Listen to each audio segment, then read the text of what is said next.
Hello everyone and welcome to our channel. Today we explore another distressing case that unfolded in North Carolina, a state known for its rich musical heritage and indigenous Cherokee population. Positioned in the conservative northern part of the southern Atlantic states, North Carolina typically enjoys a reputation for tranquility, distinguished from its southern counterpart South Carolina by its relative lack of crime. When North Carolina does hit national headlines, it's often due to natural occurrences such as snowstorms, tornadoes, and severe thunderstorms, with coastal areas facing tropical storms, flooding, and wildlife-related dangers like wildfires and landslides. However, on April 10, 2019, the state witnessed a different kind of storm, instigated by 17-year-old Tristan Borlas. In Deep Gap, North Carolina, Tristan, a teenager from a devout family, perpetrated a horrific act, violently taking the lives of his loved ones. Emergency services received a chilling call from a young woman reporting blood in her home and 3 missing family members, her parents and younger brother. Responding promptly, police officers discovered blood traces leading to the house and a trail inside, eventually finding a man's lifeless body under a hammock with multiple stab wounds. Later that night, the family's pickup truck was found concealed in the woods, the woman's body covered, and bags of mulch strategically placed. Tristan's father, Jeffrey Borlas, born on April 16, 1975, served as the pastor of the conservative Post-Bible Fellowship Church, a Protestant movement rooted in Mennonite traditions. Tristan's upbringing was deeply influenced by the significance of personal piety and a constant sense of being under God's watchful eye. His upbringing was characterized by serious Bible study, moral instruction, and a rejection of entertainment, laughter, and colorful clothing. Virtues such as charity, missionary work, love for enemies, and renunciation of violence were central tenets of the Borlas family's values instilled by Jeffrey, who himself grew up as the son of Pastor Harry Borlas, embodying kindness, love, and patience in his character. As a young man, he ventured into the workforce with a summer job at the Big Surf water park on Lake of the Ozarks in Missouri. On his first day, fate led him to encounter a charming and meek girl named Tanya Mae Trandum. Tanya, similar in age and upbringing to Jeffrey, hailed from a family where Christian values held paramount importance. Sharing common views, Tanya envisioned Jeffrey as her ideal future husband and a caring father. She presented Jeffrey with a picture of an elderly couple holding hands, expressing that one day it would be them. Kathy Brown, Jeffrey's mother, prayed for a wife for her son, who wholeheartedly loved the Lord, and her prayers seemed answered. The young couple married, and their family became an extension of the principles ingrained in their own upbringing. The photo given by Tanya became a cherished keepsake in the family album. The couple welcomed their first child, an adorable girl named Taylor, followed by 3 more children. The youngest, a son named Tristan, entered the family. Taylor assumed the role of a nurturing elder sister, caring for her siblings and forming a special bond with her younger brother, Tristan. As their family grew, Jeffrey and Tanya felt compelled by their Christian duty to adopt 4 more boys from an orphanage, fostering an open, loving, and friendly atmosphere. This expanded the family to a total of 8 children, including Taylor, twins Kai and Alexis, Mizrael, Stephen, Miku, and Tristan. Guided by their religious beliefs, the Borlas family imposed certain restrictions on their children. Cell phones and social networks were forbidden until a specific age, fostering asceticism in needs and desires. Boys were not allowed to date girls until the age of 18, with mandatory engagement in Bible study and religious matters. Despite being a blended family with both biological and adopted children, the Borlas ensured equal attention, care, and affection for all. The loving mother, following the family's principles, maintained a harmonious atmosphere, overseeing internal order and fostering strong relations between brothers and sisters. The family actively engaged in prayer and committed to performing good deeds. They believed that virtue should be cultivated through personal actions, and children should be taught mercy by example. In 2015, a significant change occurred when Taylor graduated from high school and moved to Boone to attend Appalachian State University. This transition deeply affected Tristan, who lost his only friend. While Taylor returned home occasionally, Tristan found himself grappling with the established rules, routines, and religious views of his parents. His frustrations mounted due to restrictions on technology, particularly the absence of a cell phone and limitations on social network interactions, which had become integral to modern teenage life. This period marked the onset of increased conflicts with his parents, setting the stage for the troubled times that lay ahead. In the town of Wugi, Tristan continued his education at the local high school and became involved in track and field. While other kids took on roles as summer camp counselors, the Borlas household seemed trouble-free at first glance. However, beneath the surface, Tristan's behavior began to raise concerns over time. In 2018, the school initiated several consultations with a psychologist due to Tristan's anger issues and lack of impulse control. By 2019, during his high school years, Tristan's academic performance started to decline despite his initial excellence. He struggled to comprehend certain subjects, and his disinterest in studies escalated. The diligent student transformed into an indifferent and withdrawn teenager, no longer participating actively in school life. Tristan's tardiness for lessons and lack of motivation became noticeable. Some teachers attempted to assist him, but their efforts met with Tristan's unchanged indifference. Troubles extended to his home life as well. Arguments with his parents, particularly regarding his desire for a cell phone and access to social networks, became frequent. Tristan spent considerable time on the internet, identifying himself as a musician on his Instagram account. Taylor, his sister, observed the increasing conflicts between Tristan and their parents, especially disagreements about religious matters. Tristan formed a friendship with Evelyn Faith Jackson, a girl from the religious community, and their interactions went beyond the community's restrictions. On April 10, 2019, hidden aspects of Tristan's life came to light. Surveillance cameras in the barn revealed Tristan's clandestine use of his old cell phone, employed as an access point. Tanya discovered text messages indicating sexual conversations and discussions about illegal drugs. The shocking revelation prompted Tristan's parents to confront him. Additionally, Tristan's English teacher, Sher King, reported concerns about his grades and behavior to Tanya, leading to their decision to pick him up early from school. The ride home was silent, and upon arrival, a conversation lasting about an hour and a half unfolded. Tanya, in messages to her mother, conveyed that Tristan was not upset about losing his phone and car keys until he improved his grades and behavior. However, Tristan testified that the conversation continued.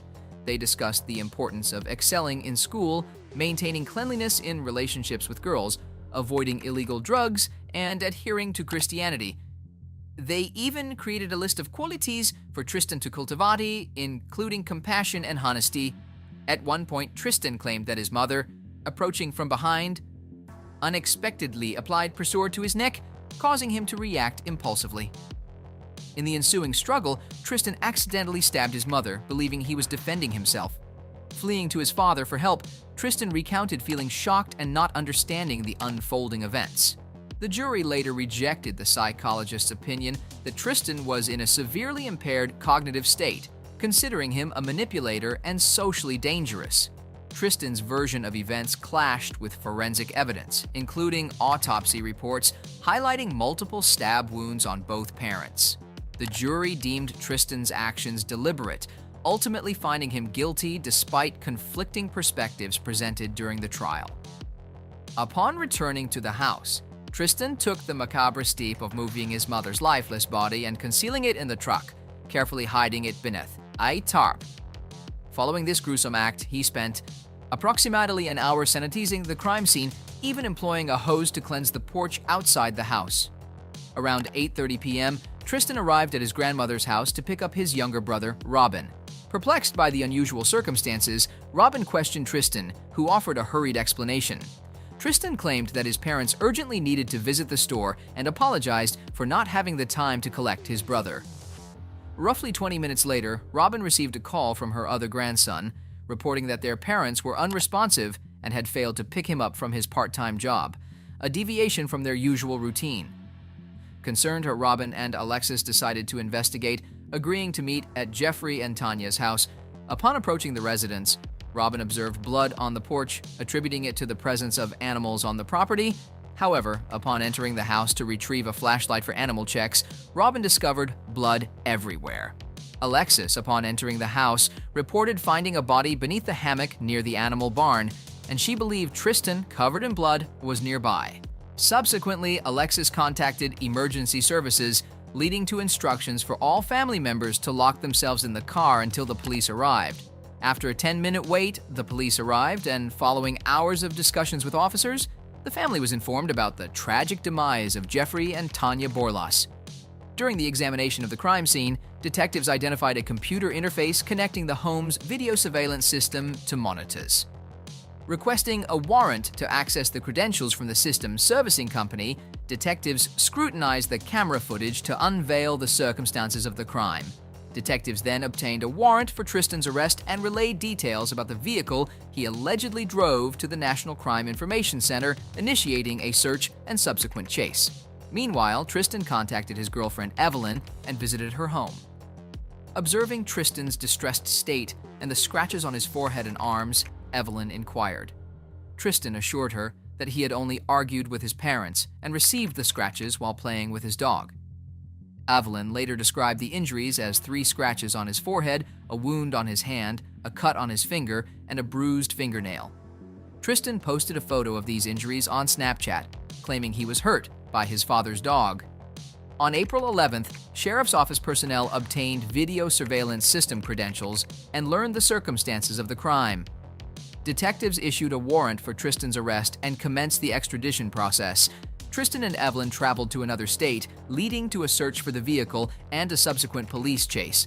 Tristan was apprehended, and during the April 11, 2019 interview, he confessed to the crime, providing detailed accounts of his actions. Tristan, just a month away from his 18th birthday, was taken into custody without bail.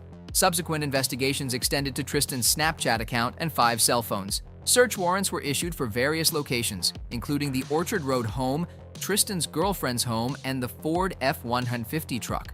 Seized items included a variety of objects ranging from a laptop to knives, further aiding investigators in reconstructing the timeline of events. The self-defense narrative presented by Tristan was ultimately deemed untenable in light of the collected evidence. Subsequently, the sheriff's office obtained a warrant to investigate Tristan's Snapchat account and 5 of his cell phones, potential repositories of information related to the crime.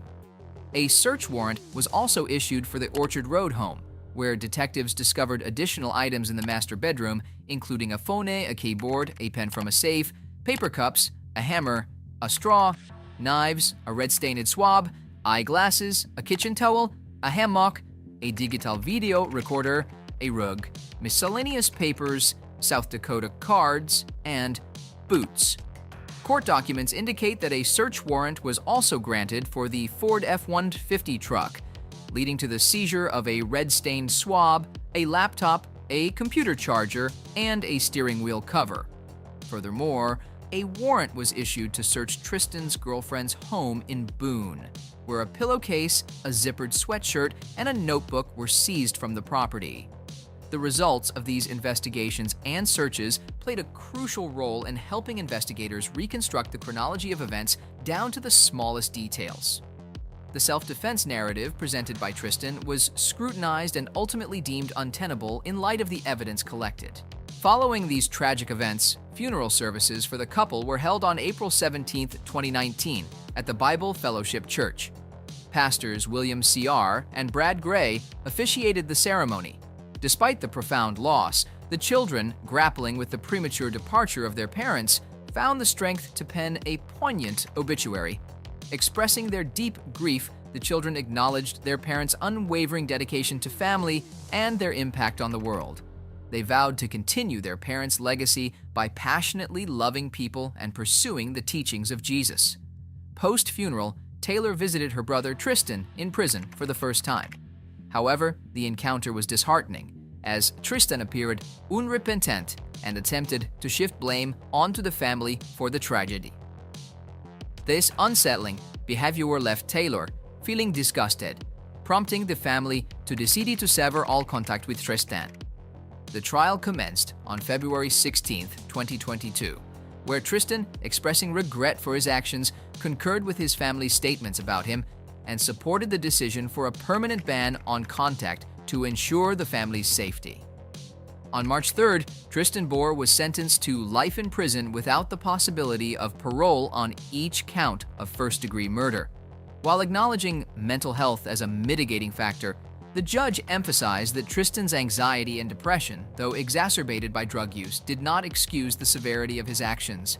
The psychologist's report, while noting ongoing mental health challenges, found no evidence of psychotic disorders.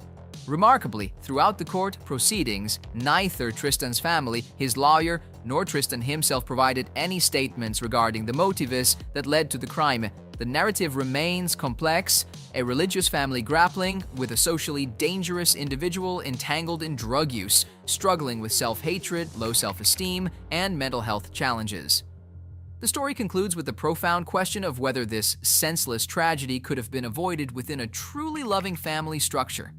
In this tale of shattered faith, family bonds, and the indomitable struggle of an individual, we are left with a profound sense of loss and a collective responsibility to foster environments that nurture both mental well-being and religious freedom. The Borlas family tragedy serves as a stark reminder of the intricate tapestry woven by faith, familial ties, and the human psyche, a tapestry that, if left unattended, may unravel in the most tragic and unforeseen ways. Thank you for joining us on this exploration. Subscribe to the channel and don't forget to click on the bell to stay informed about new stories from around the world. Until next time, take care.